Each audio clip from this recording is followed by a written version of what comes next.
Hello mga auntie! Kami nga ulit, ang iyong probinsyanang Tisay.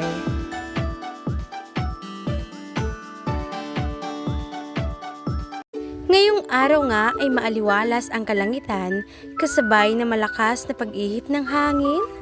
Kaya naman tara, samahan niyo akong magluto ng ginataang alimasag. Nabili ko nga lang ng 10 piso ang ganito na karaming sitaw.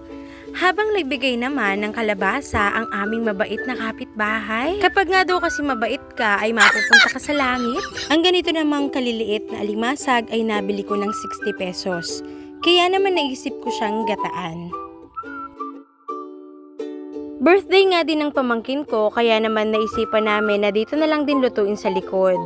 Diyan nga ay nagpainit na ako ng mantika, saka ako sinunod ang luya. Ang mag-brown na ay kaagad ko namang isinunod ang sibuyas.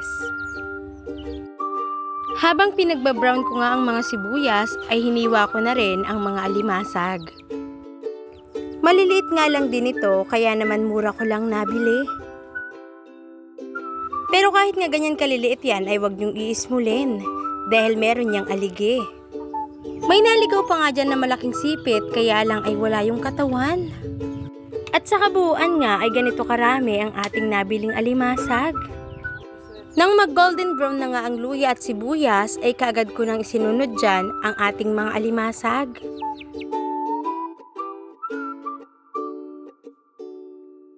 At nang pumula na nga ang ating mga alimasag ay inilagay ko na ang sitaw.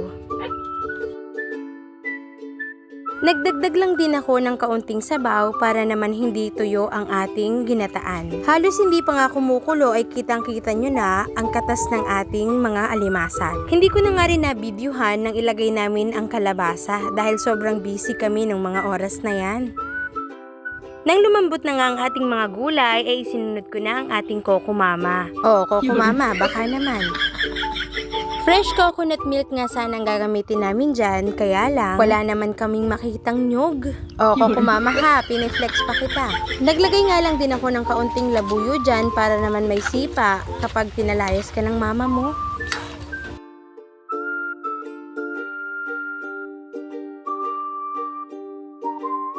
Nagkaroon nga ng kaunting commercial dahil may nagdala ng singkamas sa amin. Ibinalita lang naman nila na nakapulot sila ng singkamas at wala daw kumukuha.